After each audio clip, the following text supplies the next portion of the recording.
The following segment is sponsored by the Regional Water Providers Consortium.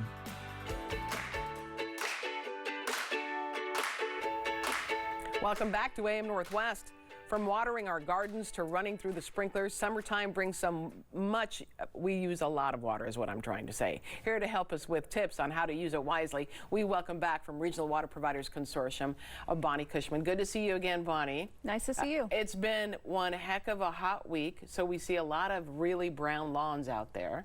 Let's talk, though, about how we can use water wisely. And one of the things you say is to do a summer checkup on your watering system. Yeah, so like you mentioned, we've been watering for months now. Yeah. And a lot of times, if you have an underground sprinkler system, it's watering in the early morning when you might not be seeing what's going on. So turn it on and walk through. See if you have a geyser, a broken sprinkler head, and get that fixed. Or funny you should say that. I noticed that our neighbors have one. Yeah, it's like, whoa, it's really going. Okay, gotcha. Oh my gosh, they're so common. Yeah. And then, take a look. Are those sprinkler heads pointed to your plants and not the pavement? Right. I water by hand with a hose, so I'm always making sure, are my hose connections tight? You want them snug, but not too tight.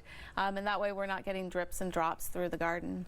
Oh, perfect. And then how do you know how, you say that we should know how much water we're using to irrigate, right? Yeah, and this is one of those things that a lot of times people just don't know. So I brought a nice tuna can Your here. trusty tuna can. My trusty tuna can.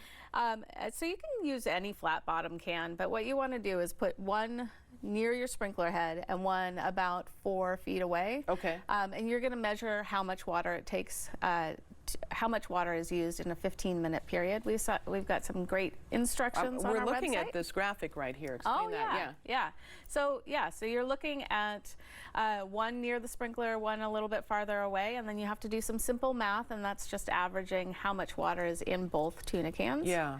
And then you can actually adjust the amount that you water throughout the watering season, depending on what's going on weather-wise in your location. Something that's new to me is the signing up for the weekly watering number. What is that? It's a great service. Okay. It's based on weather in your zip code, and we send it out each Thursday by text or email. You have to go to our website to sign up for it, and we'll tell you how much to water each week. Okay. And we also give you a great seasonal how-to tip for water-wise gardening. Okay. And also I understand that, we've got to protect our waterways. So that's not letting things get into our sewer system, right? Is that the idea? Well, is that what you mean? We're actually talking about anything that, think about runoff from your yard. The runoff, sorry. Yeah, so no, that's okay.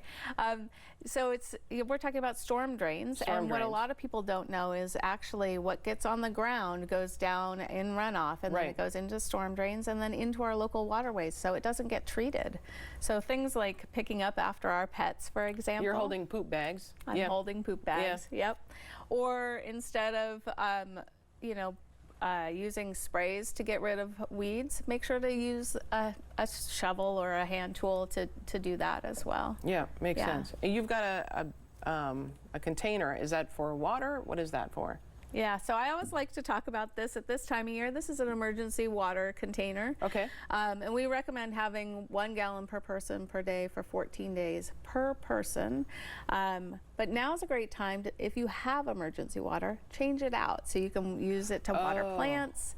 Or if you're doing one of those last season, last camping trip of the season, take it with you and use that emergency water when you're camping. So does this container represent one person then? Water this for is a 5-gallon container, so it's just one. I like these because they fit under beds, they fit really nicely in back of closets, that kind of thing. So it's a nice slender thing that can fit in lots of spaces. And the idea is in case of an emergency, an earthquake or whatever it may be, right? Yep. Okay. Yep. And I wanted to ask you about your lawn. What does your lawn look like?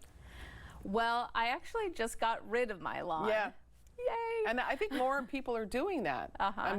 So that you save money on water. Yeah, so we had made the decision a couple of years ago not to water our lawn. So we had this brown lawn, and I love gardening, so I had these beautiful colored plants and then this ugly lawn, and so I decided, well, hey, let's rip it out. Let's put in a pathway and put some wood chips and some beautiful water-wise plants. There you go. Perfect. Absolutely. I want to tell folks, if you'd like to find out more about the Regional Water Providers Consortium, we're going to put all that information for you on our website at K2.com. Thank you so so much, Bonnie. All right.